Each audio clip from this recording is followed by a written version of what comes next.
Bonjour et bienvenue sur ce nouveau tutoriel de tuto3d.com consacré à AutoCAD 2016. Dans ce nouveau tutoriel, on va vous parler des calques d'AutoCAD, leur utilité et les options qui y sont associées. Mais tout d'abord, on va expliquer ce que c'est un calque. On peut assimiler les calques sous AutoCAD comme l'équivalent de nos bonnes vieilles feuilles transparentes qu'on utilise pour faire du dessin. Je vous laisse imaginer un peu le dessin qu'on obtient lorsqu'on superpose toutes ces feuilles transparentes. Même chose sous AutoCAD sauf que tout est virtuel. Les calques sont très utiles pour faire un dessin complexe. Ils permettent, comme je vous le montrerai plus tard, la séparation de plusieurs éléments ou composants d'un dessin. Je vous rappelle que lorsqu'on commence un nouveau dessin, un calque 0 est créé par défaut. Donc, un dessin d'AutoCAD doit impérativement contenir au moins un calque. Et grâce au calque, on peut afficher ou masquer des objets, définir un type de ligne, une épaisseur ou une couleur, permettre ou non la modification des objets du calque, permettre ou non des objets à être imprimés et attribuer un nom thématique à chaque calque créé. Donc sur un exemple de dessin, je vais vous montrer l'utilité d'un calque.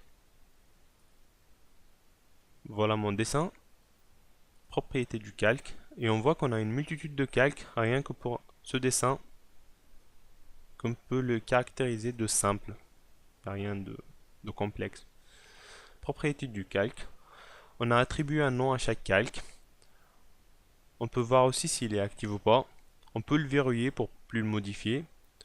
On peut voir la type de ligne, l'épaisseur et couleur, et on a une multitude d'options. Par exemple, le calque 0, on va sur type de ligne. On voit ici qu'il ouvre une petite bibliothèque de lignes sur laquelle on peut aussi ajouter d'autres lignes. On a tout ce qui est axe, ligne forte pour faire bordure.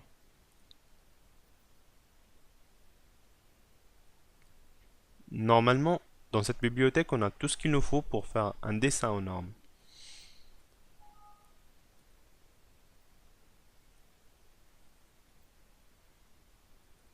On peut aussi changer de couleur. On a toutes les couleurs qu'il nous faut.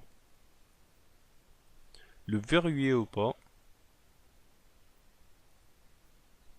Et aussi permettre son impression ou pas.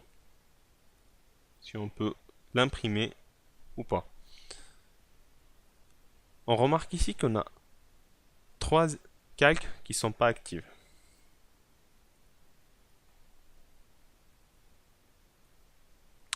On regarde sur le dessin que si j'appuie sur Active, par exemple ici, les dimensions ils vont s'afficher sur les schémas. Ici c'est pour les hachures et là c'est pour les désignations et les numéros des pièces pour la cartouche. On peut également ajouter des calques, supprimer et le rendre courant, ça veut dire l'utiliser, cliquer dessus, le rendre courant, ça veut dire que c'est ce calque là qu'on va utiliser. Voilà pour ce tutoriel d'AutoCAD. Au revoir et à bientôt.